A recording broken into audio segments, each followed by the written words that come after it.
Hello everyone, मेरा नाम है प्राची और आज मैं आपके लिए ले आई हूँ कंपनी लॉ बीकॉम सेमेस्टर 2 के मोस्ट इम्पॉर्टेंट क्वेश्चंस। आप जानते हैं कि आपका एग्ज़ाम जो है बिल्कुल नियर है, आपके पास 2 या 3 दिन से ज़्यादा नहीं बचे हैं प्रिपेयर करने के लिए। और कंपनी लॉ एक ऐसा सब्जेक्ट है जिसमें आप अपने आप से आंसर बना कर के नहीं लिख सकते हो, आपको प्रॉपर एक्सप्लेनेशन देनी होगी, हर एक टर्म को डिफ़ाइन करना होगा और अकाउंटिंग लैंग्वेज में हर एक टर्म अलग मीनिंग रखता है। ठीक है, तो हमें इस सब्जेक्ट को अच्छे से समझना होगा, पढ़ना होगा। इसके लिए मैंने तैयार करे हैं प्रीवियस ईयर्स पेपर्स को लेकर के जो मोस्ट रिपीटेड क्वेश्चन होते हैं वो आपको इस वीडियो में मिल जाएंगे। उसके अलावा अगर आपने अब तक प्रिपरेशन नहीं करी है, आप किसी वजह से सब्जेक्ट नहीं पढ़ पाए हैं पूरे साल और अब आपको पेपर देना है जो कि आपकी रिस्पॉन्सिबिलिटी है, अब आपको क्या करना है, आपको सिर्फ ये PDF जो कि आपको मिल जाएगा, डिस्क्रिप्शन में लिंक है व्हाट्सएप का, वहाँ पे अपलोड कर दिया जाएगा, नहीं तो कमेंट में पिन कर दिया जाएगा। आप वहाँ से ये PDF ले सकते हो और आप इजीली इस PDF के सारे आंसर्स को अच्छे से पढ़ सकते हो। इस PDF में बहुत इंपॉर्टेंट क्वेश्चंस हैं, आप इन क्वेश्चंस को याद करके चले जाइए, विद आंसर्स आपको दिए हैं और कोई बहुत ज़्यादा बड़े क्वेश्चंस नहीं हैं, बहुत सिंपल से और छोटे क्वेश्चंस मैंने तैयार करे हैं। आप इजीली इनको याद कर सकते हो। पेपर में इन पॉइंट्स को, जैसे आप ये देख सकते हो, ये पॉइंट्स आप बना के लिख सकते हो। आइए हम शुरू करते हैं। सबसे पहले हमारा क्वेश्चन है कि व्हाट इज़ कंपनी, कंपनी क्या होती है और उसके फीचर्स बताने हैं। तो आप इजीली देख सकते हो, आपको इस आंसर में पहले डिफाइन दे रखा है कि कंपनी क्या है। एक आर्टिफिशियल पर्सन होती है जो कि लॉ बनाता है। और सबसे इम्पॉर्टेंट बात कि कंपनी एक सेपरेट लीगल एंटिटी होती है, कंपनी की खुद की पहचान होती है। ठीक है, नेक्स्ट आपके पास आता है distinguish between private company and public company. अब ये क्वेश्चन आप देख सकते हो, ये टेबुलर फॉर्म में इसको लिखना था लेकिन PDF में इस तरीके से आया है, लेकिन मैं आपको इजीली समझा सकती हूँ। देखिए, प्राइवेट कंपनी में कितने मेंबर्स होते हैं, आपके मिनिमम 2 मेंबर्स होते हैं प्राइवेट कंपनी में। वहीं आपकी पब्लिक कंपनी में मिनिमम 7 मेंबर्स होते हैं पब्लिक कंपनी में। और मैक्सिमम की बात करें तो प्राइवेट कंपनी में 200 मेंबर्स हो सकते हैं और पब्लिक कंपनी में कोई लिमिट नहीं होती, कितने भी मेंबर्स हो सकते हैं।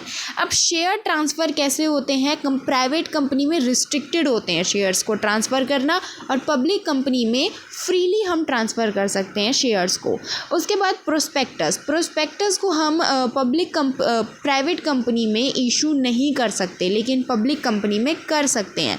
ठीक है, और name ends with private limited आपने देखा होगा, जैसे कोई भी कंपनी होती है, जैसे एक्स कंपनी प्राइवेट लिमिटेड, तो जो प्राइवेट लिमिटेड लिखा होता है वहाँ पे ये आपकी प्राइवेट कंपनी होती है और जहाँ पे सिर्फ लिमिटेड लिखा होता है वो आपकी पब्लिक कंपनी होती है। ठीक है, अब आता है एक मोस्ट इम्पॉर्टेंट क्वेश्चन जो आपको बिल्कुल अच्छे से करके जाना है, ये ज़रूर आएगा पेपर में और इसके बहुत सारे चांसेस है पेपर में आने के। Doctrine of lifting corporate veil. ठीक है, बहुत इंपॉर्टेंट क्वेश्चन है, अगेन आई एम सेइंग।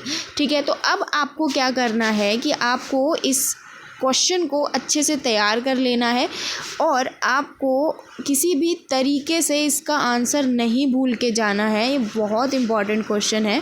आइए पढ़ते हैं कि ये होता क्या है। एक कंसेप्ट होता है जो कोर्ट को, ये वो कंसेप्ट है जिससे किसी भी कंपनी को एक अलग पहचान दी जाती है। जैसे मान लीजिए कोई अमूल कॉरपोरेशन है, ठीक है, अब वहाँ पे अमूल जो कॉरपोरेशन है, ठीक है, वो एक खुद की उसकी पहचान है, उस बिज़नेस की खुद की आइडेंटिटी है। तो वही होता है हमारा सेपरेट लीगल आइडेंटिटी।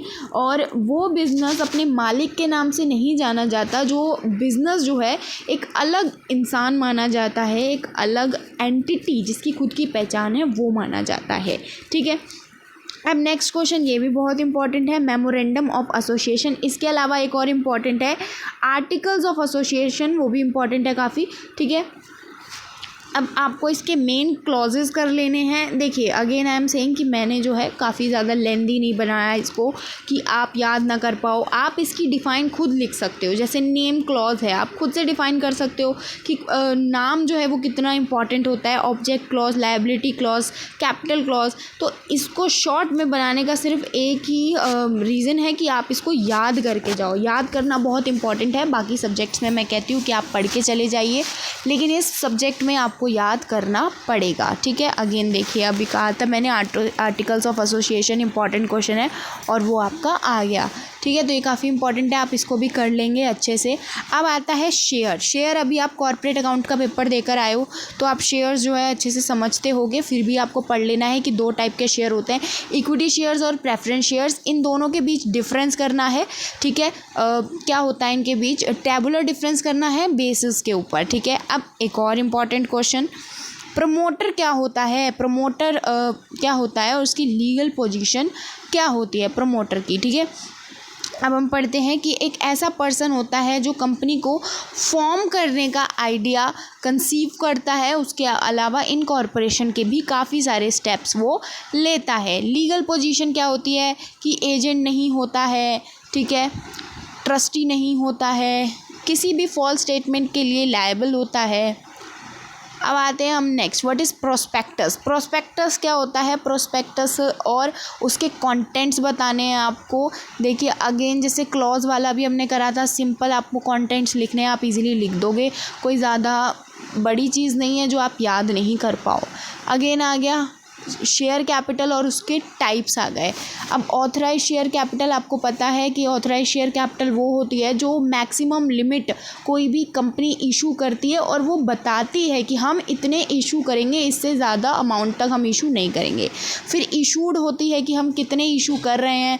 फिर सब्सक्राइब होती है कि पब्लिक ने कितना ख़रीदा। फिर कॉल्ड अप होती है, ठीक है। फिर उसके बाद पेड अप होती है, यानी जब हम मंगाने वाली एंट्री करते हैं, जैसे share allotment account debit to share capital, वो हमारी होता है, ठीक है। बैंक पे जब हम करते हैं तो वो पेड अप कैपिटल बन जाती है, समझ गए। अब आते हैं ड्यूटीज़ और लायबिलिटीज़ क्या होती है डायरेक्टर की। अगेन इंपॉर्टेंट क्वेश्चन, आप अच्छे से कर लेंगे, ड्यूटीज़ समझ लेंगे, पढ़ लेंगे। 3 से 4 पॉइंट से ज़्यादा इसमें ऐड ऑन नहीं करे गए हैं, इसीलिए आप अच्छे से कर लोगे। और आपको बिल्कुल भी ये गलती नहीं करनी है कि आप कभी सोचो कि 3-4 पॉइंट लिखा है बस हो गया आंसर।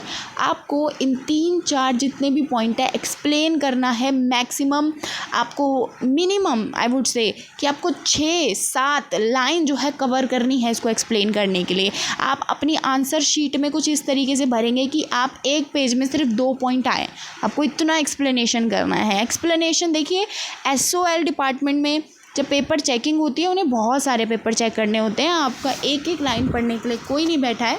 आपके पॉइंट्स अगर सही होते हैं तो आपको मार्क्स दे दिए जाते हैं। अब एनुअल जर्नल मीटिंग और legal provisions, again very important. Doctrine, जितना भी ये डॉक्ट्राइन रिलेटेड क्वेश्चन है आपको ये ज़रूर करना है। ये यूनिट 2 में आपके कंपनी लॉ में बहुत इंपॉर्टेंट है। उसके बाद वाइंडिंग अप ऑफ कंपनी, वो भी इंपॉर्टेंट है कि कंपनी को जब हम वाइंड अप करते हैं क्या समझते हो आप उससे और उसके कितने टाइप होते हैं। अब CSR ये कॉर्पोरेट अकाउंटिंग में भी था आपका, कॉर्पोरेट सोशल रिस्पॉन्सिबिलिटी की ये क्या होता है, तो ये इजीली आप समझ लोगे, ठीक है। कि क्या होता है कि हर कंपनी की कुछ रिस्पॉन्सिबिलिटी होती है सोसाइटी के लिए जिसमें वो रह रही है, ठीक है। तो वो सब होता है। उसके बाद कंपनी सेक्रेटरी पे CS पे आपको नोट लिखना है, सिंपल है, ठीक है। तो ये था आपका पूरा PDF जो आपको मैंने दिया है। इसका लिंक आपको मिल जाएगा डिस्क्रिप्शन में, ठीक है। और आप अच्छे से कर सकते हो उससे, और पूरा PDF आप पढ़ सकते हो, रिवाइज कर सकते हो। आपको बहुत सिंपली ये क्वेश्चंस करने हैं, पढ़ने हैं और पेपर अच्छे से देना है।